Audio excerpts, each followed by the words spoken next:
Hi, everyone. Today, we're going to see how we can deploy the DataWiz Access Broker in front of a popular web app like Jenkins.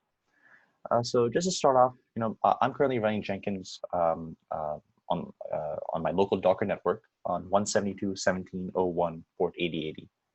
And before we can kind of use single sign-on and in this case use Okta as our identity provider to log into Jenkins, we have to first navigate to console.datawizard.com in order to kind of set up a few kind of configuration options before we get started. So once you kind of log in and make an account, we have to first make a deployment. In this case, I've named my deployment Jenkins. Within the deployment, we can kind of go and make an application. My application is kind of going to have a public domain of localhost 9774, which means that users who want to externally access Jenkins will have to visit this URL. The upstream server is currently my local Docker network on port 8080. We also have to generate a set of provisioning keys. These keys will later go into our docker compose.yaml file when running the access broker. And they're kind of used for the DCMC or the management console to relay the latest configuration options to the access broker. Within our application, there's a few settings that we can kind of play around with. Namely, one is the IDP configuration kind of menu. So within here, we've made a new Okta IDP instance. So by specifying our Okta org URL, our client ID, our client secret, and our Okta API token, we've gone and kind of declared our own IDP here. And once we specify all these fields, we have to make sure we assign it to our application or assign this IDP to our app. An optional rules section is also provided. So this is where we can go and kind of protect resources and specify access control policies, etc. And if no rules are triggered, we'll go and fall through into this default action kind of tab. So I've set this default action to allow because I still want users to be able to access the Jenkins web app. Also, the access broker allows us to kind of pass along header attributes.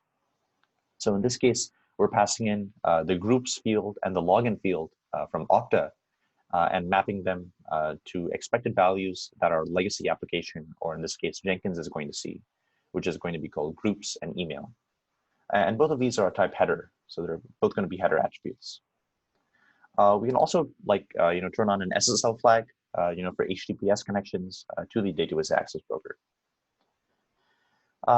So kind of at this point, we've gone through all the configuration options that are needed for the DCMC, and there's a little bit of configuration that's required on the Jenkins end. So here, namely, we have to go to Manage Plugins and make sure we've installed the Reverse Proxy plugin.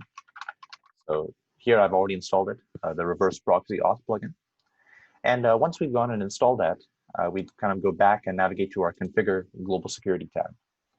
So we should now have this new option that's made available to us called HTTP header by reverse proxy.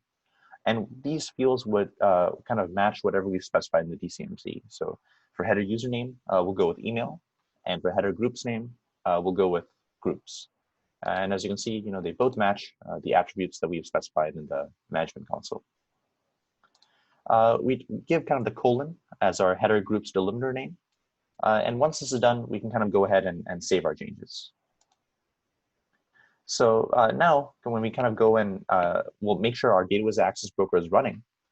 So here is what a kind of a sample Docker compose.yaml file will look like. We specify our provisioning key and our provisioning secret. And kind of from then on, we can go ahead and just say Docker compose up. So I've already done that, and my kind of access broker is already running. And we can kind of tell by the online status here. So now, if we open up kind of an incognito window and try to log into Jenkins, we can visit, HTTP localhost 9774, and we're prompted to sign in with our IDP.